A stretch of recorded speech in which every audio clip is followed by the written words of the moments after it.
Welcome back. This is International Business Class 5, and in this video we are going to discuss about modes of entering international business. ಅಂತಾರಾಷ್ಟ್ರೀಯ ವ್ಯವಹಾರವನ್ನು ಪ್ರವೇಶಿಸುವ ವಿಧಾನಗಳು ಯಾವ್ಯಾವು ಅನ್ನೋದನ್ನ ಈ ವಿಡಿಯೋದಲ್ಲಿ ಚರ್ಚೆ ಮಾಡ್ತಾ ಇದ್ದೀವಿ. Let's see what are the different modes of entering international business. So modes of entering international business, we have three main modes, that is the trade mode, investment mode, and special modes of entering international business. Under trade, we have direct export, indirect export, and intra-corporate export. And under investment, we have two heads: foreign direct investment, portfolio management. Under foreign direct investment, we have 100% subsidiary, greenfield strategy, strategic alliances. Under that, we have mergers and acquisitions and joint ventures. And in portfolio investment, we have FIIs, GDR, ADR, FCCB. And in special modes of entering international business, we have licensing, franchising, contract manufacturing, management contracts, turnkey projects, BPOs, KPOs, and call centers. So let's discuss in deep one by one. So ಅಂತಾರಾಷ್ಟ್ರೀಯ ವ್ಯವಹಾರವನ್ನು ಪ್ರವೇಶಿಸುವ ವಿಧಾನಗಳು ಮೂರು ಭಾಗದಲ್ಲಿ ಅದನ್ನ divide ಮಾಡಲಾಗಿದೆ. ಅದು ವ್ಯಾಪಾರ, ಹೂಡಿಕೆ ಮತ್ತು ವಿಶೇಷ ವಿಧಾನಗಳಾಗಿ ಡಿವೈಡ್ ಮಾಡಿದೆ. ವ್ಯಾಪಾರದಲ್ಲಿ ನೋಡಿದಾಗ ಅದು ನೇರ ರಫ್ತು, ಪರೋಕ್ಷ ರಫ್ತು, ಇಂಟ್ರಾ ಕಾರ್ಪೊರೇಟ್ ರಫ್ತು ಅಂತ ಮೂರು ಭಾಗದಲ್ಲಿ ಡಿವೈಡ್ ಮಾಡಿದೆ. ಹೂಡಿಕೆಯಲ್ಲಿ we have two types here: ವಿದೇಶಿ ನೇರ ಹೂಡಿಕೆ, ಪೋರ್ಟ್ಫೋಲಿಯೋ ಹೂಡಿಕೆ. ವಿದೇಶಿ ನೇರ ಹೂಡಿಕೆಯಲ್ಲಿ 100% ಅಂಗಸಂಸ್ಥೆ, ಹಸಿರು ಕ್ಷೇತ್ರ ತಂತ್ರ, ಕಾರ್ಯತಂತ್ರದ ಮೈತ್ರಿಗಳಲ್ಲಿ ವಿಲೀನಗಳು ಮತ್ತು ಸ್ವಾಧೀನಗಳು ಮತ್ತು ಜಂಟಿ ಹೂಡಿಕೆ. ಅದೇ ಪೋರ್ಟ್ಫೋಲಿಯೋ ಇನ್ವೆಸ್ಟ್ಮೆಂಟ್ ಹೂಡಿಕೆಯಲ್ಲಿ FIIs ಇದೆ, GDR, ADR ಮತ್ತು FCCB ಅನ್ನೋದಿದೆ. ಇದೇನ್ ಅನ್ನೋದನ್ನ ಚರ್ಚೆ ಮಾಡ್ತೀವಿ ಮುಂದೆ. ವಿಶೇಷ ಸಾಧನ ವಿಧಾನಗಳಲ್ಲಿ ಪರವಾನಿಗೆ, ಫ್ರಾಂಚೈಸಿಂಗ್ ಇದೆ, ಒಪ್ಪಂದದ ಉತ್ಪಾದನೆ ಇದೆ, ನಿರ್ವಹಣೆ ಒಪ್ಪಂದಗಳು, ಟರ್ನ್ಕಿ ಯೋಜನೆಗಳು, BPOs, KPOs, ಕಾಲ್ ಸೆಂಟರ್ಸ್ಗಳಿವೆ. ಸೊ ಇಷ್ಟೆಲ್ಲ ಬೇರೆ ಬೇರೆ ವಿಧಾನಗಳಿದ್ದೇವೆ ನಾವು ಅಂತಾರಾಷ್ಟ್ರೀಯ ವ್ಯವಹಾರವನ್ನು ಮಾಡಕ್ಕೆ. ಇದು ಒಂದೊಂದಾಗಿ ಏನ್ ಅನ್ನೋದನ್ನ ಇಲ್ಲಿ ನೋಡೋಣ. The first point is trade. Trade is selling of goods and services throughout the world. Every country undertakes international business or trade through exporting and importing the goods and services. Now let's see what is this exporting. Exporting is one of the most modes of entering international business. It is one of the oldest, simplest, and most popular mode of entering international business. So MTR Foods exports account for about 10% of the total business. This is mainly to the countries US and UK. So when the product and services of one country, especially the products, when crosses the national border and goes into the foreign country or other country, then it is called as exporting. One of the oldest, one of the simplest and popular mode of entering international business. So under this we have direct, indirect, and intra-corporate exporting. Under direct exporting, it includes selling goods directly to target customers in foreign markets. That is, without anybody's help, the home country sells its product directly to the host country market. For example, we have Tata Motors are exporting commercial as well as passengers vehicles to numerous countries like Latin America, Africa, Middle East, and many more countries. So the Tata Motors from India, it exports many vehicles to other countries directly without anybody's support. And another is we have indirect exporting. In this, the selling is through an intermediary. So there is a middleman in indirect exporting. The firm employs a middleman such as export houses or buying houses of overseas customers who sell the goods in foreign or host country. For example, merchant exporters buy goods from Indian manufacturers and sell them abroad. So there are some houses or some agencies with these people help one country to sell their product in another country. So these people act as a mediator between the two countries. Intra-corporate means intra-corporate transaction is a sale of goods by a firm in one country to an affiliated firm or subsidiary or joint venture in another country. Selling of products by Hindustan Lever in India to Unilever in USA is example of intra-corporate. So this Unilever and Hindustan Lever are affiliated firms from India, in Hindustan Lever and Unilever in UAS. So these Indian Hindustan Lever will export the products to Unilever, or Unilever will export their products to Hindustan Lever in India. So this is an example for intra-corporate exporting. ವ್ಯಾಪಾರವು ಪ್ರಪಂಚದಾದ್ಯಂತ ಸರಕು ಮತ್ತು ಸೇವೆಗಳನ್ನು ಮಾರಾಟವಾಗಿದೆ. So ಒಂದು ಸರಕು ಮತ್ತು ಸೇವೆಗಳು ದೇಶದಂತೆ ಮಾರಾಟ ಮತ್ತು ಕೊಂಡುಕೊಳ್ಳೋದಕ್ಕೆ ನಾವು ವ್ಯಾಪಾರ ಅಂತ ಹೇಳ್ತೀವಿ. ಪ್ರತಿಯೊಂದು ದೇಶವು ಸರಕು ಮತ್ತು ಸೇವೆಗಳನ್ನು ರಫ್ತು ಮಾಡುವ ಅಥವಾ ಆಮದು ಮಾಡಿಕೊಳ್ಳುವ ಮೂಲಕ ಅಂತಾರಾಷ್ಟ್ರೀಯ ವ್ಯಾಪಾರ ಅಥವಾ ವ್ಯಾಪಾರವನ್ನು ಕೈಗೊಳ್ಳುತ್ತದೆ. ರಫ್ತು ಅಂತ ಬಂದಾಗ ರಫ್ತು ಮಾಡುವ ಅಂತಾರಾಷ್ಟ್ರೀಯ ವ್ಯಾಪಾರವನ್ನು ಪ್ರವೇಶಿಸುವ ಒಂದು ವಿಧಾನವಾಗಿದೆ. ಇದು ಅಂತಾರಾಷ್ಟ್ರೀಯ ವ್ಯಾಪಾರಕ್ಕೆ ಪ್ರವೇಶಿಸುವ ಅತ್ಯಂತ ಹಳೆಯ, ಸರಳ ಮತ್ತು ಜನಪ್ರಿಯ ವಿಧಾನವಾಗಿದೆ. 3 ವಿಧದ ರಫ್ತುಗಳಿವೆ: ನೇರ ರಫ್ತು, ಪರೋಕ್ಷ ರಫ್ತು ಮತ್ತು ಇಂಟ್ರಾ ಕಾರ್ಪೊರೇಟ್ ರಫ್ತು. ಇದು ಮುಖ್ಯವಾಗಿ US ಮತ್ತು UKಗೆ ರಫ್ತು ಮಾಡುತ್ತದೆ. ಸೊ ಇಲ್ಲಿ ನೇರ ರಫ್ತು ಅಂತ ಬಂದಾಗ ವಿದೇಶಿ ಮಾರುಕಟ್ಟೆಯಲ್ಲಿ ಗ್ರಾಹಕರಿಗೆ ನೇರವಾಗಿ ಮಾರಾಟ ಮಾಡುವುದನ್ನು ಒಳಗೊಂಡಿರುತ್ತದೆ. ಟಾಟಾ ಮೋಟಾರ್ಸ್ ವಾಣಿಜ್ಯ ಮತ್ತು ಪ್ರಯಾಣಿಕ ವಾಹನಗಳನ್ನು ಲ್ಯಾಟಿನ್ ಅಮೆರಿಕ, ಆಫ್ರಿಕಾ, ಮಧ್ಯಪ್ರಾಚ್ಯ ಮತ್ತು ಇನ್ನೂ ಅನೇಕ ದೇಶಗಳಿಗೆ ರಫ್ತು ಮಾಡುತ್ತದೆ. ಸೊ ಇಂಡಿಯಾದಿಂದ ಟಾಟಾ ಮೋಟಾರ್ಸ್ ತನ್ನದಾದ ವೆಹಿಕಲ್ಸ್ ನ ಏನಿದೆ ಅಲ್ಲ, ಅದು ಬೇರೆ ದೇಶಕ್ಕೆ ನೇರವಾಗಿ ಯಾರದೇ ಮಧ್ಯವರ್ತಿಗಳ ಸಹಾಯವಿಲ್ಲದೆ ನೇರವಾಗಿ ರಫ್ತು ಮಾಡುವಂತದಕ್ಕೆ ನಾವು ನೇರ ರಫ್ತು ಅಂತ ಹೇಳ್ತೀವಿ. ಪರೋಕ್ಷ ರಫ್ತು ಅಂದ್ರೆ ಇಲ್ಲಿ ಮಧ್ಯವರ್ತಿಗಳು ಇರ್ತಾರೆ. ಸೊ ನಮ್ಮ ದೇಶದ ಒಂದು ಸರಕುಗಳನ್ನ ಇನ್ನೊಂದು ದೇಶಕ್ಕೆ ತಲುಪಿಸುವಂತ ವ್ಯವಸ್ಥೆಯನ್ನ ಅವರು ಮಾಡ್ತಾರೆ. ಉದಾಹರಣೆಗೆ ರಫ್ತು ಮನೆಗಳಿದಾವೆ, ಕೆಲವೊಂದು ಏಜೆನ್ಸೀಸ್ಗಳು ಇರ್ತವೆ. ಸೊ ಹೀಗಾಗಿ ಇಲ್ಲಿಯ ಒಂದು ಟಾಟಾ ಮೋಟಾರ್ಸ್ ಏನಿದೆ, ಟಾಟಾ ಮೋಟಾರ್ಸ್ ನ ಒಂದು ವೆಹಿಕಲ್ಸ್ ನ ಬೇರೆ ದೇಶಕ್ಕೆ ಒಂದು ಯಾವುದೋ ಒಂದು ಟಾಟಾ ಮೋಟಾರ್ಸ್ ಅಲ್ಲ ಸಾರಿ, ಉದಾಹರಣೆಗೆ ವ್ಯಾಪಾರಿ ರಫ್ತುದಾರರು ಭಾರತೀಯ ಉತ್ಪಾದಕರಿಂದ ಸರಕುಗಳನ್ನು ಖರೀದಿಸುತ್ತಾರೆ ಮತ್ತು ವಿದೇಶಿಯಲ್ಲಿ ಮಾರಾಟ ಮಾಡುತ್ತಾರೆ. ಸೊ ಈ ಒಂದು ಏಜೆನ್ಸೀಸ್ ಇರ್ತಾವಲ್ಲ, ವ್ಯಾಪಾರಿ ರಫ್ತುದಾರರು ಇರ್ತಾರೆ, ಅವರು ಒಂದು ದೇಶದಿಂದ ಉತ್ಪನ್ನಗಳನ್ನ ಕೊಂಡ್ಕೊಂಡು ಅದನ್ನ ಇನ್ನೊಂದು ದೇಶಕ್ಕೆ ರಫ್ತು ಮಾಡುವಂತ ವ್ಯವಸ್ಥೆಯನ್ನ ಅವರು ಮಾಡ್ತಾ ಇರ್ತಾರೆ. ಸೊ ಅವರು ಮಧ್ಯವರ್ತಿಗಳಾಗಿ ಇಲ್ಲಿ ಕೆಲಸವನ್ನು ನಿರ್ವಹಿಸ್ತಾ ಇರ್ತಾರೆ. ಇಂಟ್ರಾ ಕಾರ್ಪೊರೇಟ್ ಅಂತ ಬಂದಾಗ ವಹಿವಾಟು, ಇಂಟ್ರಾ ಕಾರ್ಪೊರೇಟ್ ವಹಿವಾಟು ಎಂದರೆ ಒಂದು ದೇಶದಲ್ಲಿ ಒಂದು ಸಂಸ್ಥೆಯು ಮತ್ತೊಂದು ಅಂಗಸಂಸ್ಥೆ ಅಥವಾ ಜಂಟಿ ಉದ್ಯಮಕ್ಕೆ ಸರಕುಗಳನ್ನು ಮಾರಾಟ ಮಾಡುವುದಕ್ಕೆ ಇಂಟ್ರಾ ಕಾರ್ಪೊರೇಟ್. ಸೊ ಅದರದೇ ಆದಂತ ಒಂದು ಜಂಟಿ ಉದ್ಯಮಿ ಇರುತ್ತೆ, ಅದರದೇ ಆದಂತ ಒಂದು ಅಂಗಸಂಸ್ಥೆ ಇರುತ್ತೆ. ಸೊ ಅದಕ್ಕೆ ನೇರವಾಗಿ ಅದನ್ನ ರಫ್ತು ಮಾಡಿದಾಗ ಅದು ಇಂಟ್ರಾ ಕಾರ್ಪೊರೇಟ್ ರಫ್ತು ಅಂತ ಹೇಳಲಾಗುತ್ತೆ. ಭಾರತದಲ್ಲಿ ಹಿಂದೂಸ್ತಾನ್ ಲಿವರ್ ನಿಂದ USA ಅಲ್ಲಿ ಯೂನಿಲಿವರಿಗೆ ಉತ್ಪನ್ನಗಳನ್ನು ಮಾರಾಟ ಮಾಡುವುದು ಇಂಟ್ರಾ ಕಾರ್ಪೊರೇಟ್ ಗೆ ರಫ್ತಿಗೆ ಸೇರಲಾಗುತ್ತೆ. ಇದು ಒಂದು ಉದಾಹರಣೆ ಕೊಟ್ಟಿದ್ದೀವಿ. ಅಡ್ವಾಂಟೇಜಸ್ ಅಂತ ಬಂದಾಗ, so what are the advantages of exporting ಅಂದ್ರೆ it is very easy mode as compared to other modes of entering international business. It is one of the easiest mode and cheapest mode. It requires very less investment and also it involves very less risk. So ಇದು ಪ್ರಯೋಜನಗಳು ಯಾವ್ಯಾವ ಅಂದ್ರೆ ಸುಲಭವಾಗಿ ಪ್ರವೇಶ ಮಾಡಬಹುದು. ಬೇರೆ ವಿಧಾನಗಳನ್ನ ನಾವು ಕಂಪೇರ್ ಮಾಡಿ ನೋಡಿದಾಗ ಇದು ಸುಲಭವಾಗಿ ಪ್ರವೇಶ ಮಾಡುವಂಥದ್ದು. Import and export it is very easy. ಕಡಿಮೆ ಹೂಡಿಕೆ, ಇಲ್ಲಿ ಜಾಸ್ತಿ ದುಡ್ಡು ಬೇಕಾಗಲ್ಲ, ಮತ್ತೆ ಅಪಾಯ ಸಹ ಇದರಲ್ಲಿ ಕಡಿಮೆ ಕಾಣುತ್ತೆ ಅಂತ ಹೇಳ್ತಾರೆ. And next point is investment. ಹೂಡಿಕೆ ಅಂತ ಇದೆ. ಇನ್ವೆಸ್ಟ್ಮೆಂಟ್ ಅಲ್ಲಿ foreign investment. It involves investing funds abroad in exchange for economic profitability.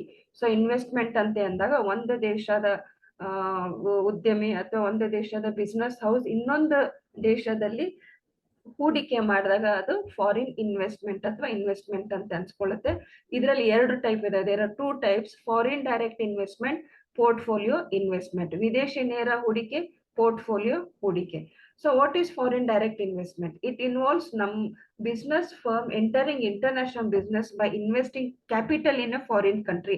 If the business firm holds 51% of equity capital, they will take the management of the business. So it invests the capital, the money in foreign country business houses or business firm when it invests in equity funds, and when it holds more than 51% or 51%, the management will be under its control. So investing money in foreign country is called as foreign direct investment. ವಿದೇಶಿ ನೇರ ಹೂಡಿಕೆ, ಇದು ವಿದೇಶದಲ್ಲಿ ಬಂಡವಾಳ ಹೂಡಿಕೆ ಮಾಡುವ ಮೂಲಕ ಅಂತಾರಾಷ್ಟ್ರೀಯ ವ್ಯಾಪಾರವನ್ನು ಪ್ರವೇಶಿಸುವ ವ್ಯಾಪಾರ ಸಂಸ್ಥೆಯನ್ನು ಒಳಗೊಂಡಿರುತ್ತದೆ. ವ್ಯಾಪಾರ ಸಂಸ್ಥೆಯು ಇಕ್ವಿಟಿ ಬಂಡವಾಳದ 51% ಅನ್ನು ಹೊಂದಿದರೆ ಅವರು ವ್ಯವಹಾರದ ನಿರ್ವಹಣೆಯನ್ನು ತೆಗೆದುಕೊಳ್ಳಲಾಗುತ್ತದೆ. ಸೊ ಡೆಟ್ ಆರ್ ಇಕ್ವಿಟಿಯಲ್ಲಿ ನಾವು ಇನ್ವೆಸ್ಟ್ ಮಾಡ್ತಾ ಇರ್ತೀವಿ. ಇಕ್ವಿಟಿ ಅದೇನಾದ್ರು 51%, ಆ ಒಂದು ಹೊರ ದೇಶದ ಕಂಪ್ನಿ ಕಂಪೇರ್ ಮಾಡಿದಾಗ ನಮ್ದು 51% ಇಕ್ವಿಟಿ ನಮ್ದಾಗಿದ್ರೆ ನಿರ್ವಹಣೆ ಸಹ ನಮ್ಮ ಕೈಯಲ್ಲಿ ಇರುತ್ತೆ, ನಿಯಂತ್ರಣ ನಮ್ಮ ಕೈಯಲ್ಲಿ ಇರುತ್ತೆ ಕಂಪನಿದು ಅಂತ ಇಲ್ಲಿ ಹೇಳ್ತಾರೆ. So there are different types of FDIs. ಅದರಲ್ಲಿ 100% ಸಬ್ಸಿಡಿಯರಿ ಇದೆ, 100% ಅಂಗಸಂಸ್ಥೆ, ಗ್ರೀನ್ ಫೀಲ್ಡ್ ಸ್ಟ್ರಾಟಜಿ, ಹಸಿರು ಕ್ಷೇತ್ರ ತಂತ್ರ, ಸ್ಟ್ರಾಟಜಿಕ್ ಅಲಯನ್ಸಸ್ ಕಾರ್ಯತಂತ್ರದ ಮೈತ್ರಿಗಳಲ್ಲಿ we have mergers and acquisitions and joint ventures. Let's see one by one.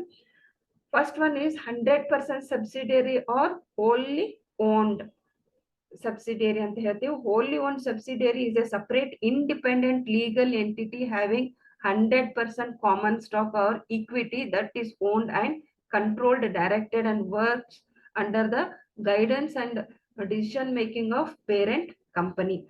So parent company ಒಂದು ದೇಶದಲ್ಲಿ ಇಂಡಿಯಾದಲ್ಲಿ ಇದ್ರೆ ನಾವು ಇನ್ನೊಂದು ದೇಶದಲ್ಲಿ ಹಣವನ್ನು ಹೂಡಿಕೆ ಮಾಡಿ ಅದ್ರಲ್ಲಿ 100% ನಮ್ದೇ ಓನರ್ಶಿಪ್ ಇದ್ದಾಗ ಅದು ಹೋಲಿ ಓನ್ಡ್ ಅಥವಾ ನಮ್ದೇ ಆದಂತ ಒಂದು ಅಂಗ ಸಂಸ್ಥೆ ಇರುತ್ತೆ. ಸೊ ಅಲ್ಲಿ ಎಲ್ಲ ಅದನ್ನ ನಿರ್ದೇಶನ ಮಾಡೋದಿರ್ಬೋದು, ಅದನ್ನ ಕಂಟ್ರೋಲ್ ಮಾಡೋದಿರ್ಬೋದು, ಅದು ನಮ್ಮ ಹೋಮ್ ಕಂಟ್ರಿ ಅನ್ನೋ ದೇಶೀಯ ನಮ್ಮ ಸ್ವಂತ ಕಂಪ್ನಿ ಇರುವಂತ ಅವ್ರದೇ ನಿರ್ಧಾರದ ಮೇಲೆ ನಡೆಯುವಂತ ಒಂದು ಅಂಗ ಸಂಸ್ಥೆ ಆಗಿರುತ್ತೆ. ಅದು ಒಂದು ಎಕ್ಸಾಂಪಲ್ ಕೊಡಬೇಕಂದ್ರೆ Starbucks company Japan is a wholly owned subsidiaries of Starbucks groups. Starbucks group ಅಂತ ಇದೆ, ಅದರದೇ ಆದಂತ ಅಂಗ ಸಂಸ್ಥೆಗಳು ಬೇರೆ ಬೇರೆ ದೇಶದಲ್ಲಿ ಇದಾವೆ. ಇದು ಒಂದು ಎಕ್ಸಾಂಪಲ್ ಇದೆ. ಸೊ 100% ನಮ್ದೇ ದುಡ್ಡು ಅಲ್ಲಿ ಇನ್ನೊಂದು ಕಂಟ್ರಿ ಹೋಗಿರುತ್ತೆ, ಪೂರಾ ಆ ಕಂಪ್ನಿ ನಮ್ದೇ ಆಗಿರುತ್ತೆ.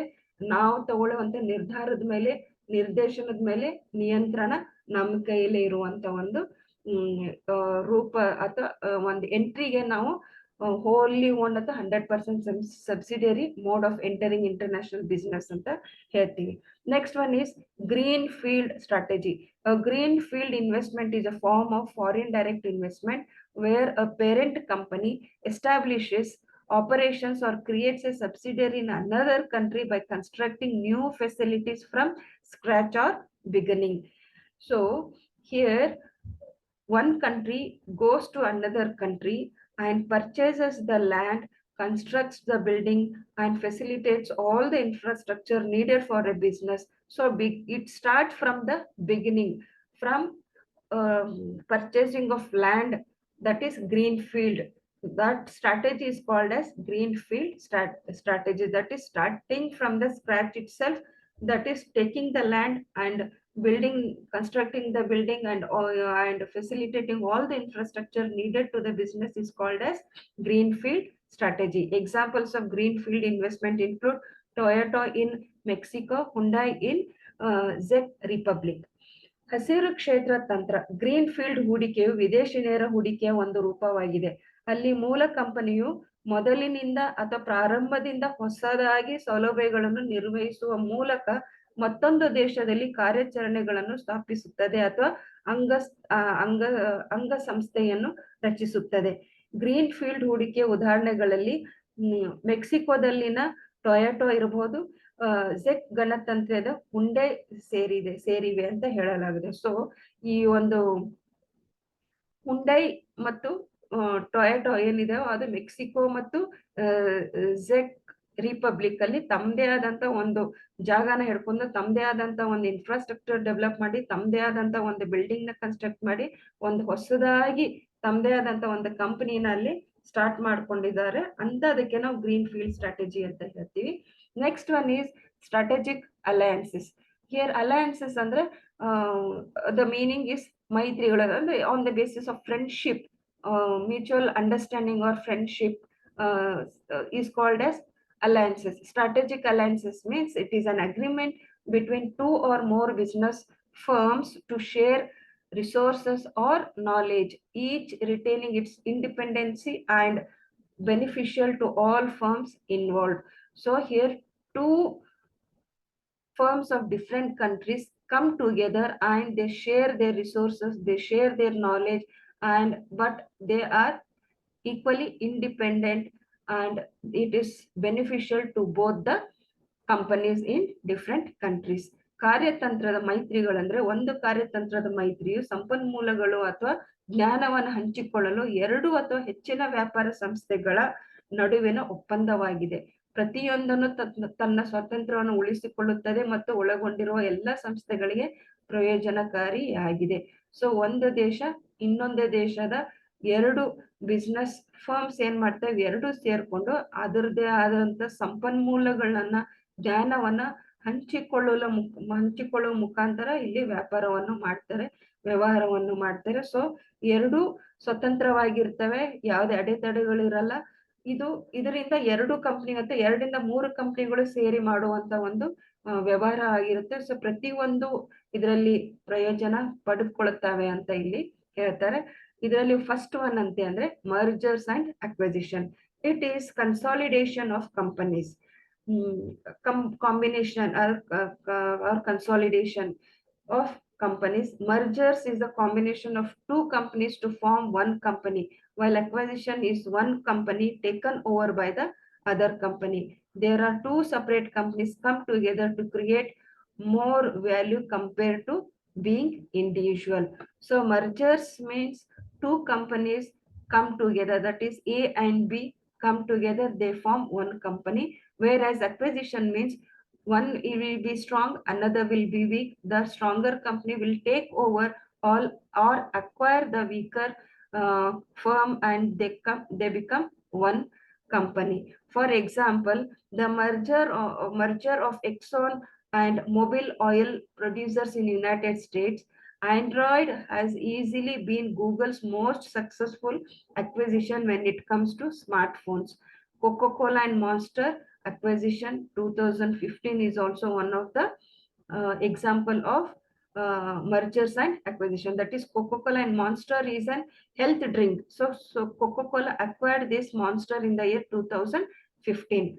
In the same way, Android has been Google's most successful acquisition. So Google has acquired the Android. It is a telephone smartphones app which is acquired by the Google. So these are some examples of mergers and acquisition. ವಿಲೀನಗಳು ಮತ್ತು ಸ್ವಾಧೀನಗಳು. ಇದು ಕಂಪನಿಗಳ ಏಕೀಕರಣವಾಗಿದೆ. ವಿಲೀನಗಳು ಒಂದು ಕಂಪನಿಯನ್ನು ರಚಿಸಲು ಎರಡು ಕಂಪನಿಗಳ ಸಂಯೋಜನೆಯಾಗಿದೆ. ಆದರೆ ಸ್ವಾಧೀನಗಳು ಒಂದು ಕಂಪನಿ ಇನ್ನೊಂದು ಕಂಪನಿಯನ್ನು ತೆಗೆದುಕೊಳ್ಳುತ್ತದೆ. ಸೊ ವಿಲೀನದಲ್ಲಿ ಫ್ರೆಂಡ್ಶಿಪ್ ಬೇಸಿಸ್ ಮೇಲೆ ಎರಡು ಕಂಪನಿ ಸೇರ್ಕೊಂಡು ಒಂದು ಕಂಪನಿ ಆಗುತ್ತೆ. ಸೊ ಇದರಲ್ಲಿ ಸ್ವಾಧೀನದಲ್ಲಿ ಒಂದು ಸ್ಟ್ರಾಂಗ್ ಆಗಿರುವಂತ ಕಂಪನಿ ವೀಕ್ ಆಗಿರೋ ಕಂಪನಿನ ಸ್ವಾಧೀನಗೊಳಿಸಿ ಒಂದು ಕಂಪನಿಯಾಗಿ ಅಲ್ಲಿ ಕೆಲಸವನ್ನ ನಿರ್ವಹಿಸ್ತವೆ. ಉದಾಹರಣೆಗೆ ಯುನೈಟೆಡ್ ಸ್ಟೇಟ್ಸ್ ನಲ್ಲಿ ಎಕ್ಸಾನ್ಸ್ ಮತ್ತು ಮೊಬೈಲ್ ತೈಲ ಉತ್ಪಾದಕರ ವಿಲೀನ. ಸೊ ಇವೆರಡು ಎಕ್ಸಾನ್ ಮತ್ತು ಮೊಬೈಲ್ ಆಯಿಲ್ ಪ್ರೊಡ್ಯೂಸರ್ಸ್ ಅವು ಎರಡು ಮರ್ಜ್ ಆಗಿ ಒಂದು ಕಂಪನಿ ಆಗಿದ್ದಾವೆ. ಅದೇ ರೀತಿ ಆಂಡ್ರಾಯ್ಡ್ ಸುಲಭವಾಗಿ ಗೂಗಲ್ ನ ಅತ್ಯಂತ ಯಶಸ್ವಿ ಸ್ವಾಧೀನವಾಗಿದೆ.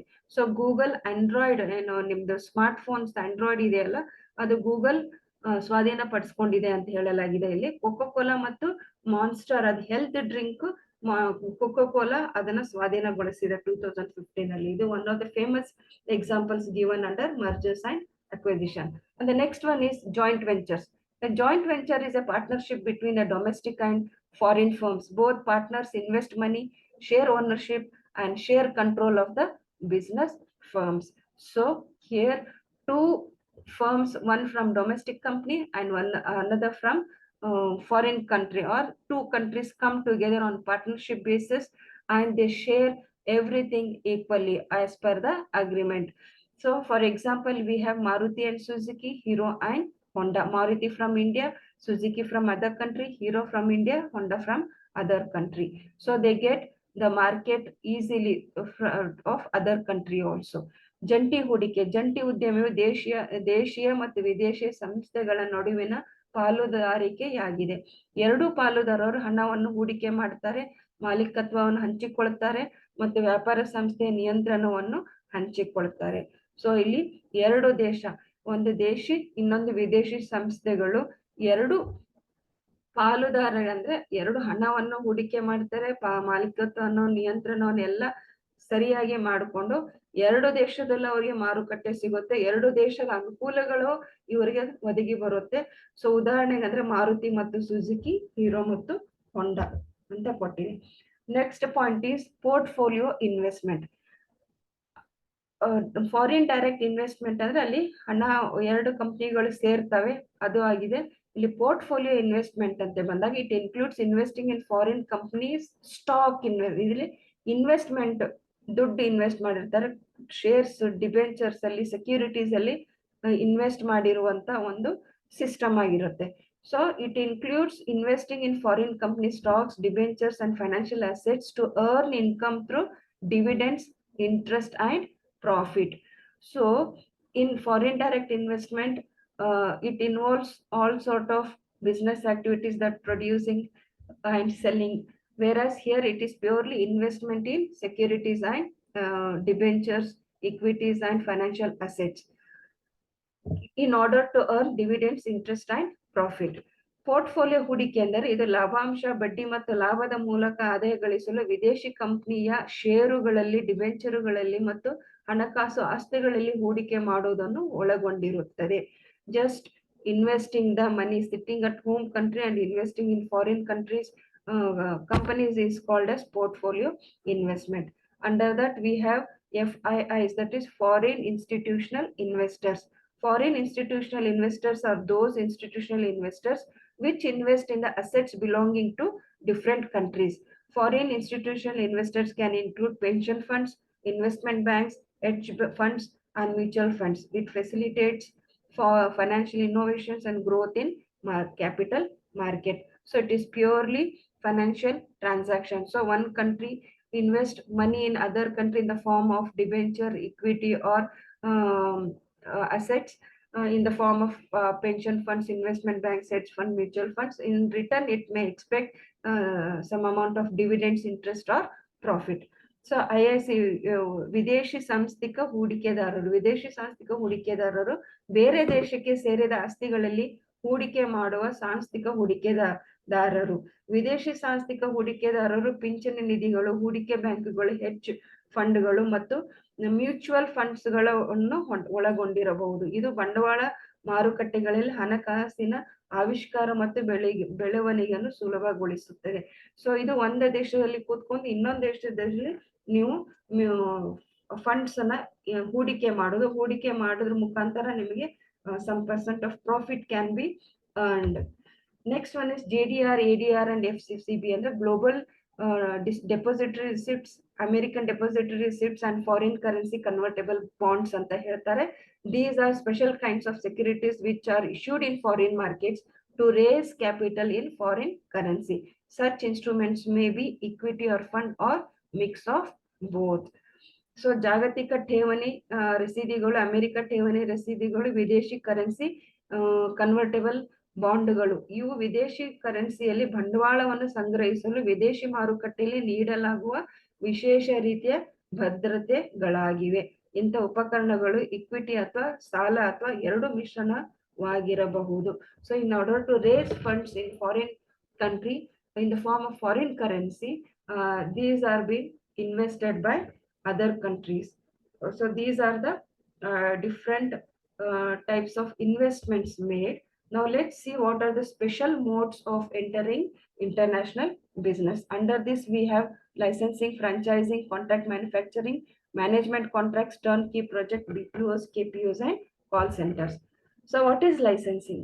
Licensing is a contractual agreement in which one firm grants access to its patents, brand name, copyright, trade secrets or technology to another firm in a foreign country for a fee called royalty.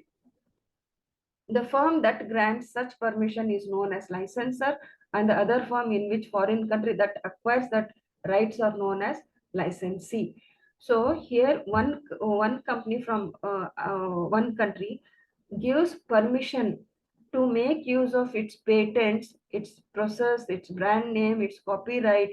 All the secrets will be given to another party in another country to make use of and produce and sell its goods in another country. For example, Pepsi and Coca-Cola are produced and sold all over the world by local bottlers in foreign countries under licensing system. So the Pepsi and Coca-Cola will be produced, those who have taken the license from the main business house, and is sold throughout the world using their bottles. ಪರವಾನಿಗೆ ಎನ್ನುವುದು ಒಂದು ಒಪ್ಪಂದದ ವ್ಯವಸ್ಥೆಯಾಗಿದೆ. ಇದರಲ್ಲಿ ಒಂದು ಸಂಸ್ಥೆಯು ತನ್ನ ಹಕ್ಕುಪತ್ರಗಳು, brand ಹೆಸರು, ಹಕ್ಕುಸ್ವಾಮ್ಯ, ವ್ಯಾಪಾರ ರಹಸ್ಯಗಳು ಅಥವಾ ತಂತ್ರಜ್ಞಾನವನ್ನು ವಿದೇಶದಲ್ಲಿ ಮತ್ತೊಂದು ಸಂಸ್ಥೆಗೆ ರಾಯಲ್ಟಿ ಎಂದು ಕರೆಯುವ ಶುಲ್ಕಕ್ಕೆ ನೀಡುತ್ತದೆ. ಅಂತಹ ಅನುಮತಿಯನ್ನು ನೀಡುವ ಸಂಸ್ಥೆಯನ್ನು ಪರವಾನಿಗೆದಾರ ಎಂದು ಕರೆಯಲಾಗುತ್ತದೆ ಮತ್ತು ಅಂತಹ ಹಕ್ಕುಗಳನ್ನು ಪಡೆಯುವ ವಿದೇಶಿ ದೇಶದಲ್ಲಿ ಇತರ ಸಂಸ್ಥೆಗಳನ್ನು ಪರವಾನಿಗೆ ಪಡೆಯುವ ಎಂದು ಕರೆಯಲಾಗುತ್ತದೆ. ಸೊ ಇಲ್ಲಿ ಒಂದು ದೇಶದಲ್ಲಿ ಇರುವಂತ ಒಂದು ಸಂಸ್ಥೆ, ವ್ಯವಹಾರ ಸಂಸ್ಥೆ ತನ್ನದೇ ಆದಂತ ಒಂದು ಹಕ್ಕುಪತ್ರಗಳು ಇರ್ಬೋದು, ಬ್ರ್ಯಾಂಡ್ ಹೆಸರು ಇರ್ಬೋದು, ಹಕ್ಕುಸ್ವಾಮ್ಯ ಇರೋದು, ವ್ಯಾಪಾರ ರಹಸ್ಯ ಇರ್ಬೋದು, ತಂತ್ರಜ್ಞಾನ ಇರ್ಬೋದು, ಫಾರ್ಮುಲಾಸ್ ಇರ್ಬೋದು, ಅಥವಾ ಅದು ಪ್ರೊಸೆಸ್ ಇರ್ಬೋದು, ಏನೋ ಯಾವ ರೀತಿ ಮಾಡುವುದು ಆ ಒಂದು ಸರಕುಗಳನ್ನ ಅನ್ನೋದನ್ನ ಎಲ್ಲ ಮಾಹಿತಿಯನ್ನು ಇನ್ನೊಂದು ದೇಶದಲ್ಲಿ ಇರುವಂತ ಇನ್ನೊಬ್ಬ ಫರ್ಮಿಗೆ, ಇನ್ನೊಂದು ಬಿಸ್ನೆಸ್ ಹೌಸಿಗೆ ಅದನ್ನ ಪರವಾನಿಗೆ ಕೊಟ್ಟಾಗ ಅದು ಬಳಸ್ಕೊಂಡು ಆ ದೇಶದಲ್ಲಿ ಆ ಒಂದು ಉತ್ಪನ್ನವನ್ನ ಉತ್ಪಾದಿಸಿ ಮಾರಾಟ ಮಾಡುವಂತ ಒಂದು ವ್ಯವಸ್ಥೆಗೆ ಪರವಾನಿಗೆ ಅಂತ ಹೇಳ್ತೀವಿ. ಉದಾಹರಣೆಗೆ ಪೆಪ್ಸಿ ಮತ್ತು ಕೋಕೋಕೋಲಾವನ್ನು ಪರವಾನಿಗೆ ವ್ಯವಸ್ಥೆಯ ಅಡಿಯಲ್ಲಿ ವಿದೇಶದಲ್ಲಿ ಸ್ಥಳೀಯ ಬಾಟಲುಗಳ ಪ್ರಪಂಚದಾದ್ಯಂತ ಉತ್ಪಾದಿಸುತ್ತಾರೆ ಮತ್ತು ಮಾರಾಟ ಮಾಡ್ತಾರೆ.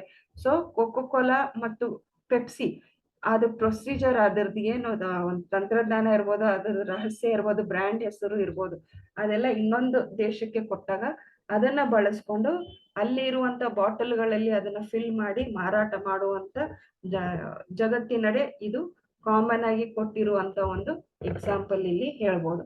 ನೆಕ್ಸ್ಟ್ ಫ್ರಾಂಚೈಸಿಂಗ್ ಅಂತ ಬಂದಾಗ, it is an arrangement whereby one firm, that is franchisor, grants rights to another firm, that is franchisee, in foreign country to use its intangible business in a prescribed manner.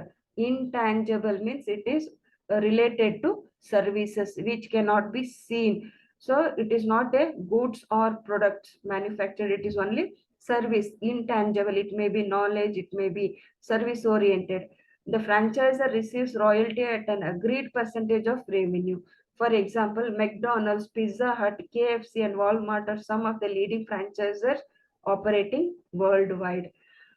So franchising ಅಂದ್ರೆ ಇದು ಒಂದು ಸಂಸ್ಥೆ, ಅಂದ್ರೆ ಫ್ರಾಂಚೈಸರ್ ವಿದೇಶಿಯ ಮತ್ತೊಂದು ಸಂಸ್ಥೆಗೆ franchise ತನ್ನ ಅಮೂರ್ತ ವ್ಯವಹಾರವನ್ನು ನಿಗದಿತ ರೀತಿಯಲ್ಲಿ ಬಳಸಲು ಹಕ್ಕನ್ನು ನೀಡುವ ವ್ಯವಸ್ಥೆಯಾಗಿದೆ. ಫ್ರಾಂಚೈಸರ್ ಒಪ್ಪಿಕೊಂಡ ಶೇಕಡಾವಾರು ಆದಾಯದಲ್ಲಿ ರಾಯಲ್ಟಿಯನ್ನು ಪಡೆಯುತ್ತಾನೆ. ಉದಾಹರಣೆಗೆ ಮೆಕ್ಡಾನಲ್ಡ್ಸ್ ಇರ್ಬೋದು, KFC ಇರ್ಬೋದು, ವಾಲ್ಮಾರ್ಟ್ ಅಂತ ಪ್ರಪಂಚದಾದ್ಯಂತ ಕಾರ್ಯನಿರ್ವಹಿಸುತ್ತಿರುವ ಕೆಲವು ಪ್ರಮುಖ ಫ್ರಾಂಚೈಸಿಂಗ್ಗಳಾಗಿದೆ. So the main difference between the licensing and franchising is licensing deals with firms manufacturing goods and products, whereas franchising deals with firms producing services. ಸರಕು ಮತ್ತು ಉತ್ಪನ್ನಗಳನ್ನು ತಯಾರಿಸುವ ಸಂಸ್ಥೆಗಳೊಂದಿಗೆ ಪರವಾನಿಗೆ ವ್ಯವಹರಿಸುತ್ತದೆ. ಸೇವೆ ಒದಗಿಸುವ ಸಂಸ್ಥೆಗಳೊಂದಿಗೆ ಫ್ರಾಂಚೈಸಿಂಗ್ ವ್ಯವಹರಿಸುತ್ತದೆ. Next one is contract manufacturing. So here we have two words, contract manufacturing. So the manufacturing is done on contract basis. This is the very simple meaning of this word. Contract manufacturing is also known as outsourcing. A contract manufacturer will enter a business agreement with a company of other country to produce parts, components, or whole product for his company as per his specifications. The manufactured products are then used in his own manufacturing process. So here the one company give outsources, that is on an agreement basis. One company produces the components or the part or the whole products are being produced as per the specification given by the other business firm in other country, and it finally produces all the products as per the specification, and again it gives it to the person who gave the order to that person. For example, Foxconn Technology Group supplies products to high profile companies like Microsoft, Amazon, and Apple. So, Foxconn is a technology company which has high technology um, resources. So these companies like Microsoft, Amazon, and Apple, they are in contract with this Foxconn Technology Group. So this Foxconn Technology Group produces all the components or whatever it requires. These Apple and Microsoft, Amazon, whatever they require will be produced by this Foxconn Technology. We have another example here. Starbucks company does not have any coffee farms of its own. It outsources all its main ingredients to serve its customers in different parts of the world. So the Starbucks is a coffee company, coffee providers company. It has no farms at all, but it outsources all the coffee plants or coffee seeds from different parts of the world. This is contract manufacturing. ಒಪ್ಪಂದದ ಉತ್ಪಾದನೆ, ಗುತ್ತಿಗೆ ತಯಾರಿಕೆ ಅಂತ ಹೇಳ್ತೀವಿ. ಗುತ್ತಿಗೆ ತಯಾರಿಕೆಯನ್ನು ಹೊರಗುತ್ತಿಗೆ ಎಂದು ಕರೆಯಲಾಗುತ್ತದೆ. ಒಪ್ಪಂದದ ತಯಾರಕನು ತನ್ನ ನಿರ್ದಿಷ್ಟತೆಗಳ ಪ್ರಕಾರ ತನ್ನ ಕಂಪನಿಗೆ ಭಾಗಗಳು, ಘಟಕಗಳು ಮತ್ತು ಸಂಪೂರ್ಣ ಉತ್ಪನ್ನಗಳನ್ನು ಉತ್ಪಾದಿಸಲು ಇತರ ದೇಶದ ಕಂಪನಿಯೊಂದಿಗೆ ವ್ಯಾಪಾರ ಒಪ್ಪಂದವನ್ನು ನಮೂದಿಸುತ್ತಾನೆ. ನಂತರ ತಯಾರಿಸಿದ ಉತ್ಪನ್ನಗಳನ್ನು ತನ್ನದೇ ಆದ ಉತ್ಪಾದನಾ ಪ್ರಕ್ರಿಯೆಯಲ್ಲಿ ಬಳಸುತ್ತಾನೆ. ಸೊ ಹೆಕ್ಸಾನ್ ಟೆಕ್ನಾಲಜಿ ಗ್ರೂಪ್ ಮೈಕ್ರೋಸಾಫ್ಟ್, ಅಮೆಜಾನ್ ಮತ್ತು ಆಪಲ್ ನಂತ ದೊಡ್ಡ ಕಂಪನಿಗಳಿಗೆ ಉತ್ಪನ್ನಗಳನ್ನು ಪೂರೈಸುತ್ತದೆ. ಸೊ ಅವರಿಗೆ ಬೇಕಾಗಿರುವಂತ ಉತ್ಪನ್ನಗಳು Foxconn technology group of companies ಅವರಿಗೆ ಒದಗಿಸಿ ಕೊಡ್ತಾರೆ ಅಂತ ಹೇಳ್ತಾರೆ. ಅದೇ ರೀತಿ ಸ್ಟಾರ್ಬಕ್ಸ್ ಕಂಪನಿಯು ತನ್ನದೇ ಆದ ಯಾವುದೇ ಕಾಫಿ ಫಾರ್ಮ್ಗಳು ಹೊಂದಿಲ್ಲ, ಆದ್ರೂ ಅದು ಪ್ರಪಂಚದ ವಿವಿಧ ಭಾಗಗಳಿಂದ ತನ್ನ ಗ್ರಾಹಕರಿಗೆ ಸೇವೆ ಸಲ್ಲಿಸುವ ಇದು ತನ್ನ ಎಲ್ಲ ಮುಖ್ಯ ಅಂಶಗಳನ್ನು ಹೊರಗುತ್ತಿಗೆ ನೀಡುತ್ತದೆ. ಅಂದ್ರೆ ಆ ಕಾಫಿ ಬೀಜಗಳಿರ್ಬೋದು, ಕಾಫಿಗೆ ರಿಲೇಟೆಡ್ ಏನೇನ್ ಬೇಕು ಅದೆಲ್ಲ ಹೊರ ದೇಶದಿಂದ ಗುತ್ತಿಗೆಯ ಮುಖಾಂತರ ಅದನ್ನ ತರಿಸ್ಬಿಟ್ಟು ತನ್ನ ಗ್ರಾಹಕರಿಗೆ ಕಾಫಿಯನ್ನು ಕೊಡುವುದರ ಮೂಲಕ ಆ ಗ್ರಾಹಕರನ್ನು ತೃಪ್ತಿಪಡಿಸ್ತಾರೆ ಅಂತ ಇಲ್ಲಿ ಹೇಳ್ತಾರೆ. Next is management contract. ಅದು ಮ್ಯಾನುಫ್ಯಾಕ್ಚರಿಂಗ್ ಕಾಂಟ್ರಾಕ್ಟ್ ಆದ್ರೆ ಇದು ಮ್ಯಾನೇಜ್ಮೆಂಟ್ ಕಾಂಟ್ರಾಕ್ಟ್. ಇಲ್ಲಿ ನಿರ್ವಹಣೆಯ ಒಪ್ಪಂದ ಆಗಿರುತ್ತೆ. So the reputed, efficient and experienced firm enters the contract to manage the operations of foreign company for a specified period for a fee. The management contract can involve a wide range of functions such as technical operation, production facility, management of personnel, accounting, marketing, services and training. So these are the things which are being covered under management contract. Management contract is seen often in service industries like airlines and hotel industries. So any services needed by one company will take help of some reputed, efficient, experienced firms and enter the contract with them, and the management will be done by that company. For example, the British Airport Authority, BAA, has contract to manage airports in US, Italy, and Australia because it has developed successful airport management skills. So some persons will be having skills in management. So we take help of those people and we try to manage our business successfully. So usually it is very famous in industries like airlines and hotel industry. ನಿರ್ವಹಣೆ ಒಪ್ಪಂದಗಳು ಪ್ರತಿಷ್ಠಿತ, ದಕ್ಷ ಮತ್ತು ಅನುಭವಿ ಸಂಸ್ಥೆಯ ಶುಲ್ಕಕ್ಕಾಗಿ ನಿಗದಿತ ಅವಧಿಗೆ ವಿದೇಶಿ ಕಂಪನಿಯ ಕಾರ್ಯಾಚರಣೆಗಳನ್ನು ನಿರ್ವಹಿಸಲು ಒಪ್ಪಂದವನ್ನು ಪ್ರವೇಶಿಸುತ್ತದೆ. ನಿರ್ವಹಣಾ ಒಪ್ಪಂದವು ತಾಂತ್ರಿಕ ಕಾರ್ಯಾಚರಣೆ ಇರಬಹುದು, ಉತ್ಪಾದನಾ ಸೌಲಭ್ಯಗಳಿರ್ಬೋದು, ಸಿಬ್ಬಂದಿ ನಿರ್ವಹಣೆ ಇರ್ಬೋದು, ಲೆಕ್ಕಪತ್ರ ನಿರ್ವಹಣೆ ಇರ್ಬೋದು, ಮಾರ್ಕೆಟಿಂಗ್ ಸೇವೆಗಳು ಮತ್ತು ತರಬೇತಿಗಳಂತ ವ್ಯಾಪಕ ಶ್ರೇಣಿಯ ಕಾರ್ಯಗಳನ್ನು ಒಳಗೊಂಡಿರುತ್ತದೆ. ನಿರ್ವಹಣಾ ಒಪ್ಪಂದವು ಸಾಮಾನ್ಯವಾಗಿ ಏರ್ಲೈನ್ಸ್ ಮತ್ತು ಹೋಟೆಲ್ ಉದ್ಯಮದಂತಹ ಸೇವಾ ಉದ್ಯಮದಲ್ಲಿ ಕಂಡುಬರುತ್ತವೆ. ಉದಾಹರಣೆಗೆ British airport authority BAA US based Italy ಮತ್ತು ಆಸ್ಟ್ರೇಲಿಯಾದಲ್ಲಿ ವಿಮಾನ ನಿಲ್ದಾಣವನ್ನು ನಿರ್ವಹಿಸಲು ಒಪ್ಪಂದವನ್ನು ಹೊಂದಿದೆ, ಏಕೆಂದರೆ ಅದು ಯಶಸ್ವಿ ವಿಮಾನ ನಿರ್ವಹಣಾ ಕೌಶಲ್ಯಗಳನ್ನು ಅಭಿವೃದ್ಧಿಪಡಿಸಿದೆ. ಸೊ ಈ ಒಂದು ಕಂಪನಿ ಏನಿದೆಯಲ್ಲ, British airport authority, airport management skill ಅಂದ್ರೆ ವಿಮಾನ ನಿರ್ವಹಣಾ ಕೌಶಲ್ಯಗಳನ್ನು ಅಭಿವೃದ್ಧಿಪಡಿಸಿದ ಕಾರಣ US ದವರು ಇರ್ಬೋದು, ಇಟಲಿದವರು ಇರ್ಬೋದು, ಆಸ್ಟ್ರೇಲಿಯಾದವರು ಇರ್ಬೋದು, ಅವ್ರ ಜೊತೆ ಒಪ್ಪಂದವನ್ನು ಪಡೆದು ಅವರಿಗೆ ಅದನ್ನ ಮ್ಯಾನೇಜ್ಮೆಂಟ್ ಕೊಟ್ಟಿದೆ ಅಂತ ಇಲ್ಲಿ ಹೇಳಲಾಗಿದೆ. Next one is turn-key project.